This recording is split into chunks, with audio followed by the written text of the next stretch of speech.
মন্ত্র দীক্ষা বলে একটা বই পাওয়া যায়। হুম। দীক্ষা নেওয়ার আগে এই বইটা অবশ্যই পড়া উচিত। বইটার দাম মাত্র 25 টাকা। দীক্ষা শব্দের অর্থ কিছু আরম্ভ করার সংকল্প বা ব্রত গ্রহণ। এখানে আমাদের আলোচ্য বিষয় মন্ত্র দীক্ষা, অর্থাৎ মন্ত্র জপ করার বিষয়ে সংকল্প বা ব্রত গ্রহণ।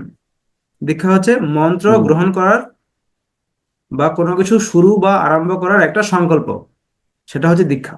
হুম। এবার কথা হচ্ছে মন্ত্র কি।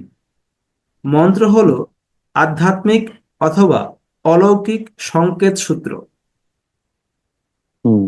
মন্ত্র হলো আধ্যাত্মিক অথবা অলৌকিক সংকেত সূত্র, যা বারংবার আবৃত্তির দ্বারা অজ্ঞানের বন্ধন, জন্ম মৃত্যুর পরম্পরা থেকে মুক্তি লাভ করা যায়। একটা কথা বলা হয় না, যে অনেক জন্মের পর মানুষ জন্ম হয়, 84 লক্ষ যোনি পার হয়ে আমাদের এই মানব জন্ম হয়েছে, শাস্ত্রে এটা আছে। হুম। তো সেই বন্ধন থেকে মুক্ত হওয়ার যে পদ্ধতি বা সংকেত সূত্র, সেটাই হলো মন্ত্র। এই হলো মন্ত্র দীক্ষা গ্রহণের উদ্দেশ্য। তাহলে মন্ত্র দীক্ষার উদ্দেশ্য কি, কেন মন্ত্র দীক্ষা নেবে? এই যে জন্ম মৃত্যু, এই যে পৃথিবীতে আমরা এসেছি, কত দুঃখ যন্ত্রণা, সেইটা থেকে মুক্তি পাওয়ার উপায় হচ্ছে যাতে আমাদের আর জন্ম না হয়,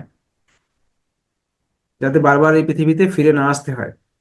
জন্ম মৃত্যুর কষ্ট থেকে বা যন্ত্রণা থেকে মুক্তি পাওয়ার জন্য আমাদের এই মন্ত্র দীক্ষা নেওয়ার উদ্দেশ্য, বা ভগবান লাভ করা, সেই ভগবান লাভ করা বা বারবার জন্মান্তর থেকে মুক্তি লাভ একই বিষয়। এই হলো মন্ত্র দীক্ষা গ্রহণের উদ্দেশ্য। মন্ত্র দীক্ষা কি এবং আমাদের আধ্যাত্মিক জীবনে এর গুরুত্ব কতখানি, তা নিয়ে আমাদের মনে অনেক সংশয়, অনেক ভ্রান্ত ধারণা আছে।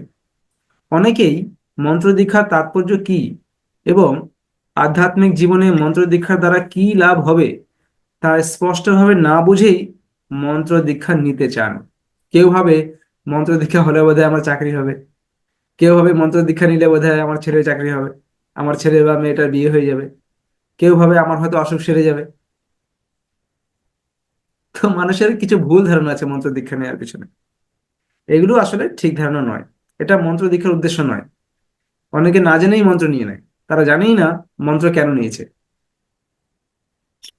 তো এখানে কি বলা হয়েছে, ঈশ্বর লাভের উদ্দেশ্যে গুরুদত্ত মন্ত্র নিয়মিত জপ করতে ব্রতী হওয়াই অর্থে মন্ত্র দীক্ষা।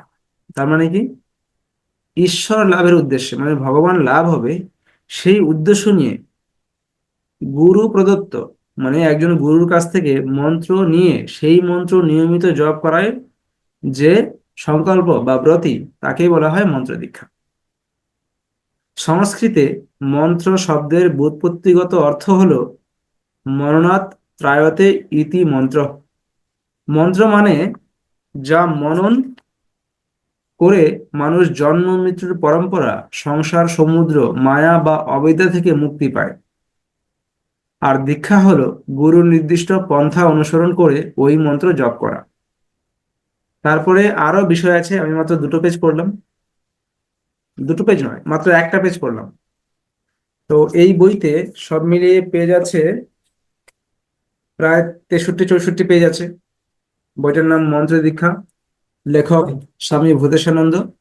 রামকৃষ্ণ মিশনের মন্ত্র দীক্ষা নিতে হলে 5টা বই পড়তে হয়, তার মধ্যে এটা একটা বই। 5টা বই পড়ার পরে আপনার একটা ইন্টারভিউ হবে। ওই ইন্টারভিউ পাশ করলে তাহলে আপনাকে মন্ত্র দেওয়া হবে। এটা হচ্ছে রামকৃষ্ণ মিশনের নিয়ম। যত রামকৃষ্ণ মিশন আছে একটাই নিয়ম। ছোট ছোট ছোট ছোট বই আছে। তো এই হচ্ছে প্রসেস। তো আমার মনে হয় মন্ত্র দীক্ষা নেওয়ার আগে আগে জানা উচিত যে মন্ত্র দীক্ষা কি এবং কেন আমরা মন্ত্র দীক্ষা নেব। তবে বিশ্বাস খুব দরকার। বিশ্বাস না থাকলে শুধু মন্ত্র নিয়ে কোনো লাভ নেই। গুরুদেব যে, গুরুকে মানুষ মনে করলে কোনো কাজই হবে না। গুরু হচ্ছে পরম ব্রহ্ম। এই জন্যই বলা হয় যে গুরু ব্রহ্ম গুরু বিষ্ণু গুরুদেব মহেশ্বর, গুরুদেব পরম ব্রহ্ম তস্মৈ শ্রী গুরুবে নমঃ। গুরুর জায়গা অনেক উপরে, গুরু ভগবানের সমান। তো সেই ভক্তি না আসলে তো মন্ত্র নিয়ে কোনো কাজ হবে না।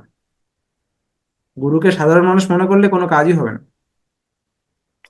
তা সেই এত বড় দায়িত্ব যাকে দেবেন জীবনের, তাকে তো একটু টেস্ট করে নেওয়া উচিত, তার সম্পর্কে হুম। ভালো করে জেনে বুঝে তারপরে তাকে গুরু বলে মানা উচিত, ঠিক কি না?